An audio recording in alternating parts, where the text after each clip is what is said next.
Hello everyone, I'm Dr. Vikas Singhal, Senior Consultant GI Bariatric Surgeon at Medanta Medicity Hospital in Gurgaon.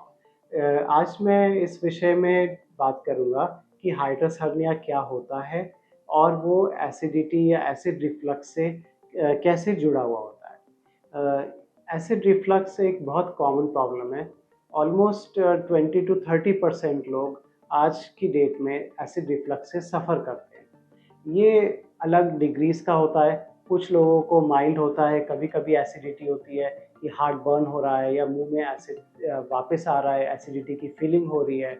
Particularly आजकल के lifestyle में acid reflux, जहाँ पे हमारी day to day living में इतना stress है, हमारे डाइट भी बहुत चेंज हो गई है, बहुत कॉमन प्रॉब्लम है।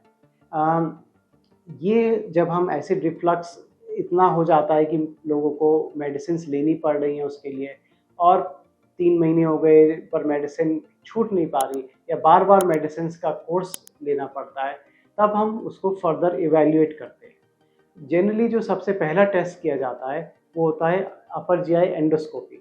एक मुंह से एक पाइप डाल के हम अंदर स्टमक के आमाशय है उसको चेक करते हैं और देखते हैं कि एसिड रिफ्लक्स का कितना मैनिफेस्टेशन है, उसका कोई और कारण तो नहीं है, कोई पेट में अल्सर या छाले तो नहीं है, और कोई हाइटस हर्निया तो नहीं।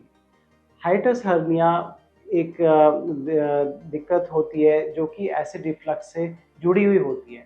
हाइटस हर्निया का मतलब होता है कि जो एक नॉर्मल सब में एक पर्दा होता है डायफ्राम, वो वीक है या वो लूज़ है, और जो स्टमक है उस पर्दे के लूज़ होने की वजह से ऊपर चेस्ट में या छाती में जा रहा है। तो जब भी एसिड हाइटस हर्निया होता है तो स्टमक का जो नॉर्मल वाल्व है जो एसिड को ऊपर जाने से रोकता है, वो प्रॉपरली काम नहीं कर पाता, और इसके कारण जो स्टमक में नॉर्मल एसिड होता है वो वापस ऊपर चेस्ट में जाता है, हार्ट बर्न करता है, ऊपर माउथ तक, साइनसेस तक, ऊपर तक जा सकता है।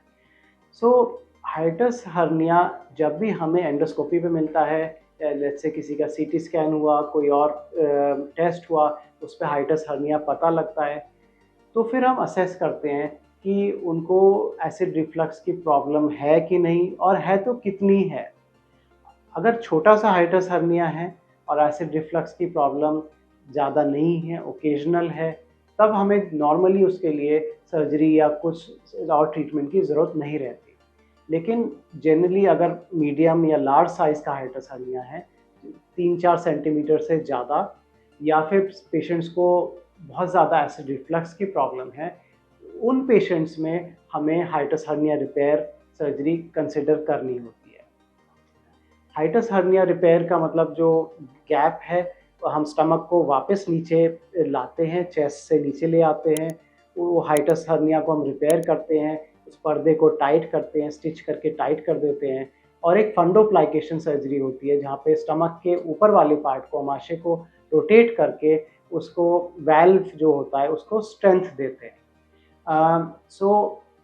To summarize, patients who have hiatus hernia associated with acid reflux problem, they may require a surgery to repair the hiatus hernia and do a fundoplication procedure for acid reflux.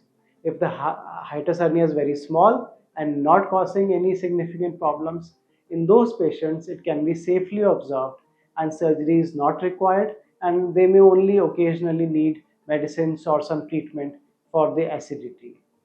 So if you're suffering from significant acid reflux, you should get an endoscopy done and see that if it is associated with a hiatus hernia, then there is a high chance that you will benefit from repair of the hiatus hernia, which can commonly be done laparoscopically, keyhole, or even robotically, and you will likely have a much better quality of life. Thank you.